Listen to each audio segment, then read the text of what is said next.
Global warming का इन दिनों खूब शोर है। तभी तो मार्च के अंतिम दिनों में भी कहीं कहीं गरज के साथ छींटें पड़ रही हैं। और इसका असर अब कोको की फसल पर भी बुरी तरीके से हो रहा है। तभी तो इस समय चॉकलेट बनाने का रॉ मटेरियल कोको महत्वपूर्ण इंडस्ट्रियल मैटर कॉपर से भी ज़्यादा महंगा हो गया है। लंदन बाजार में कोको फ्यूचर का भाव 8,009 पाउंड प्रति टन तक चला गया है। मतलब ये है कि अब आपको चॉकलेट बार या फिर चॉकलेट कुकीज़ लेने के लिए अपनी जेब ज़्यादा ढीली करनी होगी। लंदन के कुछ डीलर्स के हवाले से ये बताया गया है कि इस समय ग्लोबल मार्केट में कोको की सप्लाई घटी हुई है। कोको सप्लाई करने वाले दो प्रमुख देशों आइवरी कोस्ट और घाना में साल 2023-24 के दौरान प्रोडक्शन घटा है। इससे सप्लाई चेन बिगड़ चुका है। तभी तो न्यूयॉर्क एक्सचेंज में भी कोको फ्यूचर का भाव करीब 4% चढ़कर $9,553 प्रति टन पर चला गया। लंदन बाजार में कोको फ्यूचर का भाव 8,009 पाउंड प्रति टन तक चला गया है। लंदन मेटल एक्सचेंज में ही इस समय कॉपर की कीमत $8,300 प्रति टन चल रही है। सिर्फ चॉकलेट ही नहीं बल्कि कॉफ़ी भी अब महंगी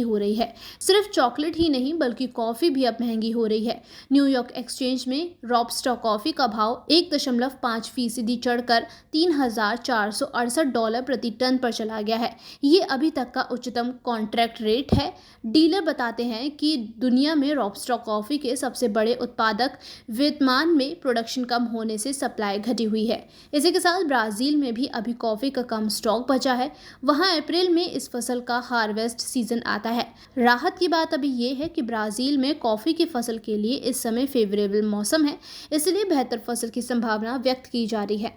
यूं तो इस साल का चॉकलेट डे बीते 9 फरवरी को ही मना लिया गया, लेकिन अब चॉकलेट्स का महंगा होना तय है। मॉन्डलेज, हर्शी और नेस्ले जैसी चॉकलेट बनाने वाली बड़ी कंपनीज अपने प्रोडक्ट का भाव बढ़ा सकती हैं, क्योंकि कोको की बढ़ती कीमतों को बर्दाश्त करना उनके बूते से बाहर हो चुका है। अब ये इसके ग्राहकों को ट्रांसफ़र करेंगी। मतलब ये है कि प्रोडक्ट्स की कीमत बढ़ने वाली है। इससे चॉकलेट कुकीज़, चॉकलेट चिप्स वाले बिस्किट्स बनाने वाली कंपनीज को भी झटका लगेगा, क्योंकि कोको के साथ कोको बटर और कोको पाउडर की भी कीमतें बढ़ रही हैं।